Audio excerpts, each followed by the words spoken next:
Hello Brian, good morning সবাইকে। কেমন আছো সবাই? আশা করছি সকলে খুব ভালো আছো। আমিও কিন্তু ভালো আছি।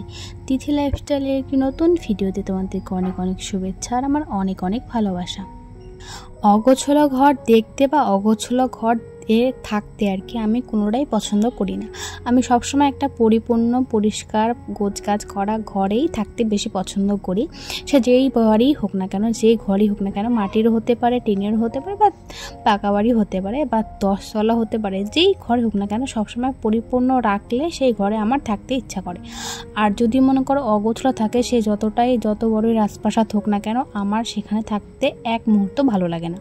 তো যাই হোক, আজকের সমস্ত কাজগুলো তোমাদের সঙ্গে আমি শেয়ার করব। আর আমি কিন্তু সবসময় চেষ্টা করি যে সংসারের সমস্ত কাজগুলো করার পরে আমার ঘরটাকে আমি সবসময় পরিপাটি করে রাখার চেষ্টা করি। আমার যেটুকু আর কি সামর্থ্য হয়, মানে যেটুক দেখতে আমি ভালোবাসি, মানে অগোছালো ঘর, মানে যেটুক মানুষ এসে বলবে যে এটা অগোছালো নয়, গোছগাছি, সেটুকু আমি করে রাখার চেষ্টা করি। ভবিষ্যতে আরও করব, যেহেতু আমি নতুন নতুন সংসার করছি, অবশ্যই আমারও ভুল হয়। সকালবেলা সমস্ত সংসারে বাসি কাজগুলো করার পরে এখন আমি বাসি বিছানাটাকে তুলে নিলাম। তো তারপরে স্নান করে নিয়েছি। স্নান করে এসে আজকে চুলটাকে ভিজাইনি, কারণ প্রচণ্ড পরিমাণে গরম ওঠে আর কি। আর গরমের মধ্যে আমাকে সকালবেলা রান্না করতে হয়। সকালবেলা যখন রান্না করি তখন তো চুল ভেজা থাকলে তো আর চুলটাকে ছেড়ে দিয়ে রান্না করতে পারি না, তখন বেঁধেই রান্না করতে হয়। আর চুল বেঁধে রাখলে তো একটা চুল থেকে একটা বাজে একটা স্মেল হয়, সেই জন্য আমি এই চুলটা ভেজাইনি। বিকেলবেলা আমি আবার স্নান করব, তখন ভেজাবো, তখন আমার কোনো কাজ থাকে না, তখন চুলটাকে ভালো মতোই শুকাতে পারি। সেই জন্য এখন আর চুলটাকে ভেজাবো না, বিকেলবেলা যখন স্নান করব তখন ভেজাবো। তো তোমাদের দাদাভাই আর কি এখনও দোকানে যায়নি, দোকানে যাবে। তো একটু কথা বলছি, সারাদিন তো আর কথা হবে না, তো এখনই কথা বলছি। একটু কী কথা বলছি, কী বলছি আমি ভুলে গেছি, কী কথা বলছিলাম আর কি, এমনি টুকটাক গল্প করছিলাম। তো গরমের মধ্যে যেহেতু রান্না করবো, সেজন্য একদম খোপা করে নিলাম যেন রান্না করতে আমার কোনো অসুবিধা না হয়। আর মানে এখন স্নান টান করে কিন্তু পুজোও দিয়ে নেবো, যেটা তোমাদের সঙ্গে ভিডিও আমি এখনও করে উঠতে পারিনি। কবে যে পারবো সমস্ত ভিডিও করার, মানে সংসার সমস্ত কাজবাজ করার ভিডিও কোন দিন যে করতে পারবো, তারপরে আমি একটু শান্তি পারবো। মানে এই ঘরের মধ্যেই শুধু ক্যামেরাটা অন করতে পারি এখনও, যেহেতু নতুন আমার একটু লজ্জা লাগে সেই জন্য।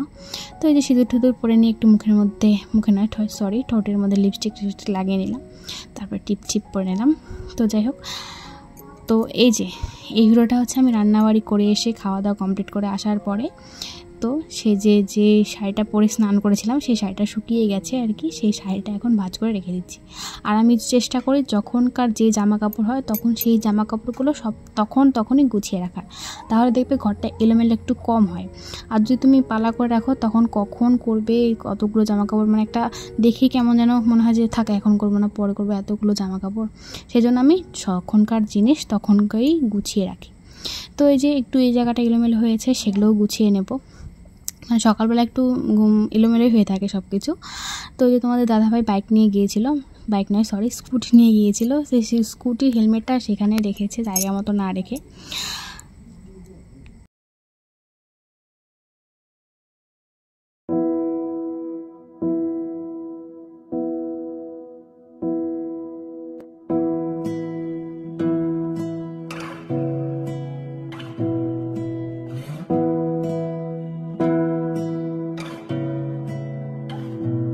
তোমাকে না লেখা চিঠিটা ডাক বাক্সে রাখো কোণে, সাদা খামের না লেখা নাম এঁকেছে তার গানে। তোমাকে না লেখা চিঠিটা ডাক বাক্সে রাখো কোণে, সাদা খামের না লেখা নাম এঁকেছে তার গানে। সেই চিঠি যত লেখা থাকে একা।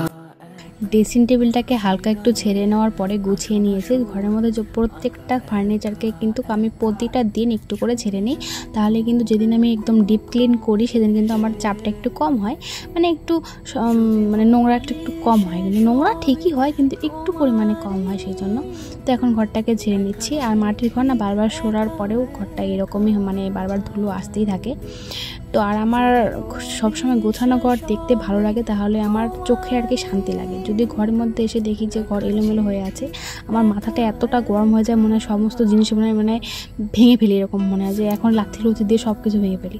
আর সবসময় যদি একদম পরিপাটি হয়ে থাকে আমার চোখে একদম শান্তি লাগে, যে না যাক, যে ঘরে আসার পরে শান্তির চেষ্টা শান্তি খোঁজার চেষ্টা করি, সেই ঘরে আসার পরে আমি সত্যি সত্যি একটু শান্তি পাই।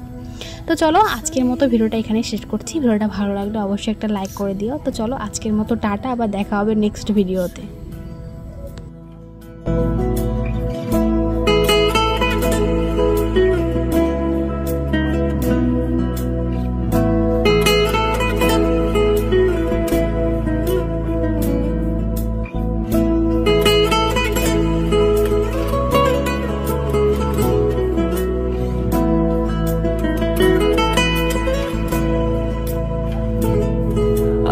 আমিতে ভাসিনি কোনো দিনও নীলে, তুমি তোমার দু চোখে সেই নীল ছুঁলে। আমিতে ভাসিনি কোনো দিনও নীলে, তুমি তোমার দু চোখে সেই নীল ছুঁলে। আজও আমার সারাটা নীল থাকে একা একা, সেই চিঠি না পড়া